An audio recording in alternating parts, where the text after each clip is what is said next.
Good morning. ప్రభువైన యేసుక్రీస్తు వారి పరిశుద్ధ నామములో అందరికీ శుభాలు. ఈరోజు మనందరి ఆత్మీయ ఆహారంగా కొరింథీయులకు రాసిన మొదటి పత్రిక 13వ అధ్యాయం 11వ వచనంలో దేవుడు ఆయన సేవకుడు అయిన పౌలు గారి ద్వారా చెప్పబడిన వాక్యాన్ని ధ్యానించుకుందాం. నేను పిల్లవాడినై ఉన్నప్పుడు పిల్లవాని వలె మాట్లాడితిని, పిల్లవాని వలె తలచితిని, పిల్లవాని వలె యోచించితిని. ఇప్పుడు పెద్దవాడినై పిల్లవాని చేష్టలు మానివేసితిని. చదవబడిన వాక్యంలో ఒక వ్యక్తి బాల్యములో ఉండే విధానాన్ని, ఆ వ్యక్తి పెద్దవాడైన తర్వాత ఉన్న విధానాన్ని పోల్చుచు పౌలు భక్తుని యొక్క ఉద్దేశం ఏంటంటే, దేవుని యొక్క విశ్వాసములోనికి వచ్చిన తర్వాత మన యొక్క స్పిరిచువల్ ఇమ్మెచ్యూరిటీ ఎలా ఉంటుంది, స్పిరిచువల్ మెచ్యూరిటీ ఎలా ఉంటుంది, ఆత్మీయంగా పరిపక్వత చెందక ముందు మనం ఎలా ఉన్నాము, దేవుల్లో ఎదిగి వాక్యములో బలపడి సత్యాన్ని తెలుసుకుని దేవుని ఆత్మతో నడిపింపబడిన తరువాత, మన ఆత్మీయ పరిపక్వత వచ్చిన తర్వాత మన ప్రవర్తనలోనూ మన యొక్క మాటలో మన యొక్క ఆలోచనలో మార్పు ఉందా లేదా అని ఒకసారి మనము ఈ వాక్యం ద్వారా ధ్యానించుకోవాలి. 3 విషయాలు ఇక్కడ పౌలు భక్తుడు చెప్పారు. నా మాటలోను, నా తలంపులలోను, నా యోచనలోను. మన మాట, మన తలంపు, మన యోచన, హృదయోచన. భక్తుడైన దావీదు అంటారు కదా, ప్రభువా నా నోటి మాటయు నా హృదయ ధ్యానమును నీకు అంగీకారములగుగాక. పిల్లవానిగా ఉన్నప్పుడు మన మాటలే కానీ, ఆలోచనలే కానీ, మన నిర్ణయాలే కానీ ఎలా ఉంటాయంటే, మన మీద మనం ఆధారపడే కంటే మన ఫ్రెండ్స్ మీద ఎక్కువ ఆధారపడుతూ ఉంటాం. మన ఫ్రెండ్స్ ఏం చేస్తే అది చేయడానికి, మన ఫ్రెండ్స్ చెప్పే ఆలోచనల ప్రకారం వెళ్ళిపోవడానికి. అది మంచి ఆ చెడా ఏమి యోచించం. గాలి కొట్టుకున్నట్టుగా కొట్టుకుపోయేలాంటి జీవితం అంటాడు పౌలు భక్తుడు ఎఫెసీయులకు రాసిన పత్రిక 4:14లో.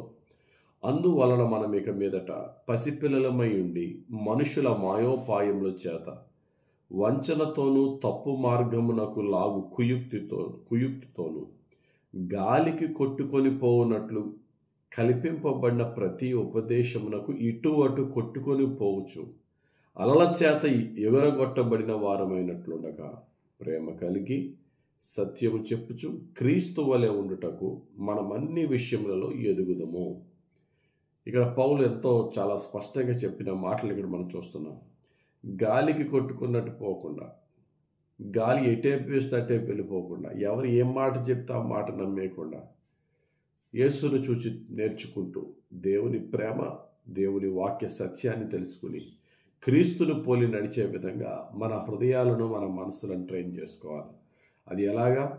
ప్రార్థన ద్వారా, వాక్యం ద్వారా. ఎప్పుడైతే మనం ప్రార్థన ద్వారా, వాక్యం ద్వారా బలపడతామో మన ఆలోచన విధానం మారుతుంది.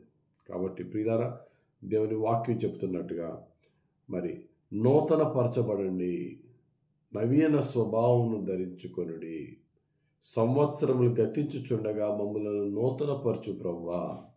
మా పిల్ల చేష్టలను తీసివేసి నైనా నీవు మాకు నేర్పిన సత్య ప్రకారంగా పరిపక్వత చెందిన జీవితం. వయసులో ఎదిగితే సరిపోదు కానీ మా విశ్వాసములోను, క్రియల్లోను, ప్రవర్తనలోను పరిపక్వత మాకు ఇవి ప్రభువా.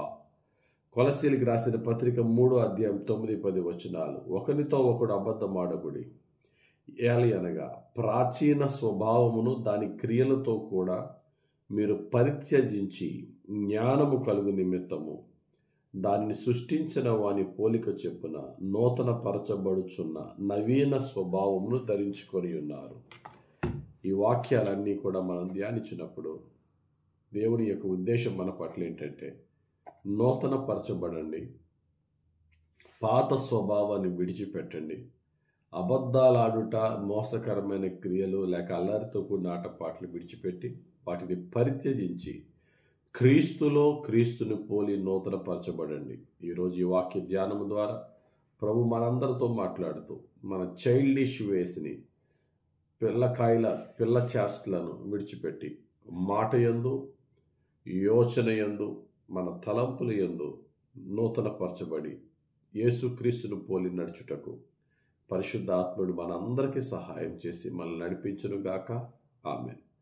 పరిశుద్ధుడా, ప్రేమ కలిగిన తండ్రి, నీవు మమ్మల్ని ఎంతగానో ఎదిగిస్తున్నప్పటికీ ఇంకా మాలో ఉన్న మా చిన్న వయసులో, ఈ యవన వయసులో, బాల్య వయసులో అలవాటైన పాపపు జీవితము నుండి ఇంకా విడుదల పొందలేని బలహీన స్థితిలో ఉన్న మమ్ములను నీ పరిశుద్ధాత్మతో ఒకసారి తాకి ఆ పాప బలహీనతలన్నిటి నుండి విడిపించి నూతనపరచబడిన నవీనమైన క్రీస్తును పోలిన జీవితం, యేసయ్యా నిన్ను పోలిన జీవితం మాకు దయచేయము. మా అంతరంగమును మా బాహ్యమును కూడా నిన్ను కలిగి నీలా జీవించే జీవితం మాకు దయచేయండి యేసయ్యా. పరిశుద్ధాత్ముడా మీరే సహాయం చేసి నీ మహిమైశ్వర్యములో నీవే సమస్త కార్యము మా పట్ల జరిపించి మమ్మల్ని రక్షించి, విడిపించి, విమోచించి, పరిశుద్ధపరిచి దీవించమని యేసుక్రీస్తు వారి పరిశుద్ధ నామములో ప్రార్థించి వేడుకొంచున్నాం తండ్రి. ఆమేన్. తండ్రి యొక్కయు కుమారుని యొక్కయు పరిశుద్ధాత్మ దేవుని అభిషేకము హెచ్చుగా మనపై దిగి వచ్చి మనను క్రీస్తును పోలిన నవీన స్వభావంలోనికి పరిశుద్ధాత్ముడు రూపాంతరపరచును గాక. Amen. God bless you. Have a very blessed day.